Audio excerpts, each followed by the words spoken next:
On voulait passer ce message-là aux médias pour essayer d'éviter le pire, finalement, là, soit un effet de contagion ou que les tueurs deviennent peut-être des modèles pour d'autres personnes qui sont instables.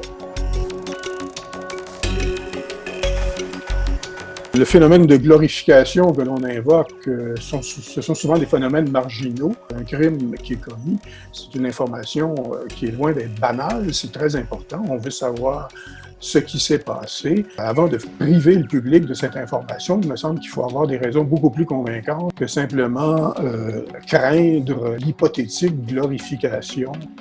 Les gens peuvent y voir des complots, on crie à la fausse information.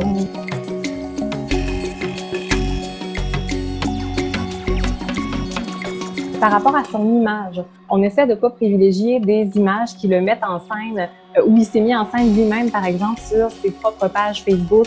Premièrement, on limite le plus possible la circulation de son image, mais si on en met, on essaie d'y aller avec des images où on le voit encadré par des policiers avec des menottes, par exemple. Souvent, beaucoup de médias ont développé des façons de travailler par lesquelles, par exemple, ils vont nommer, mais très peu fréquemment, la personne, c'est-à-dire que le nom n'est pas souvent mentionné. Il l'a été, il est connu, mais on ne va pas répéter à chaque fois le nom de la personne, mais on va plutôt utiliser une paraphrase. Notoriété Zéro, c'est né au lendemain des attentats de la mosquée de Québec. C'est là qu'on est tombé un peu sur des initiatives qui existent de cette nature-là aux États-Unis, comme No Notoriety.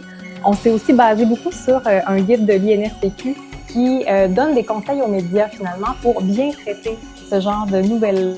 Il n'existe pas de véritable directive qui s'impose à tout le monde.